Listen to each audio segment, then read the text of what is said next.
Ever wondered how your favorite ice cream is made, or is that just your brain freezing over from too much double fudge ripple? Welcome to the creamy, dreamy world of ice cream making. Now I know some of you might harbor fantastical beliefs about this process. Perhaps you picture unicorns, with their horns acting as the perfect churning tool, working tirelessly in a magical freezer. And while that's a delightful image, it's not quite accurate. Ice cream making isn't the result of mythical creatures' labor, nor is it summoned by a sprinkle of fairy dust. But don't let that dash your dreams of whimsy.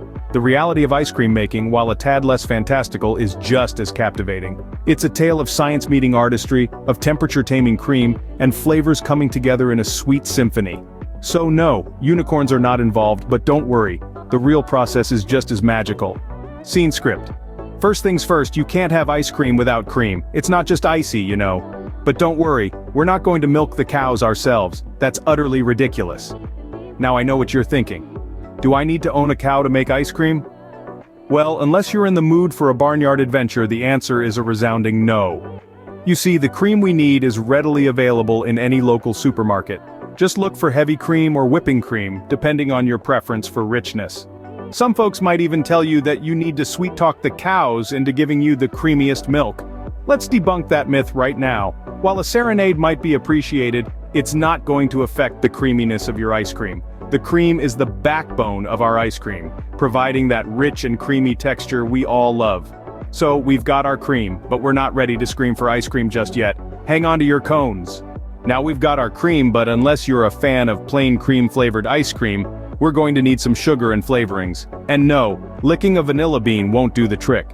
So, what's the scoop on sugar and flavorings?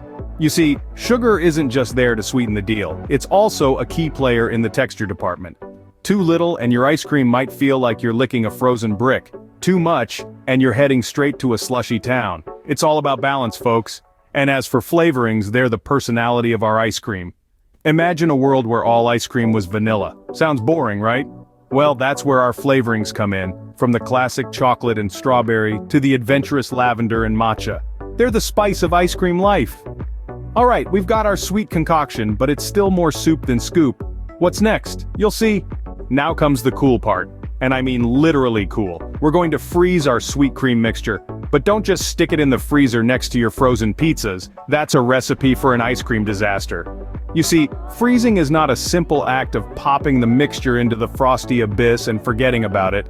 Oh no, it's a delicate ballet of temperature and motion, a dance that can turn a soupy mess into a scoop of heaven.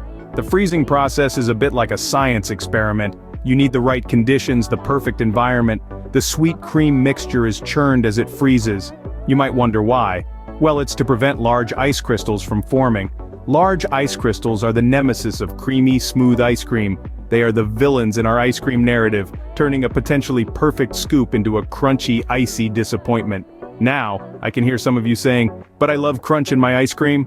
Well, my friends, there's a difference between a delightful sprinkle of nuts or a swirl of cookie dough and biting into a chunk of ice. The former is a treat, the latter, a tragedy. So how do we prevent this disaster? The secret is in the churning. This constant motion breaks up the ice crystals as they form, keeping them small and unnoticeable. It's a bit like having a security guard at a party, keeping the rowdy guests in check. And let's not forget about the temperature. It's not enough to just throw the mixture into the freezer and hope for the best. No, you need a steady, cold temperature. Too warm, and you'll have soup.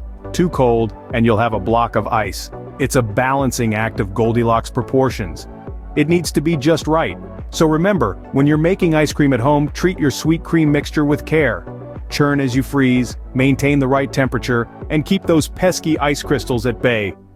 And there you have it, your favorite ice cream ready to be scooped, topped, and devoured. Who knew something so cold could bring so much joy?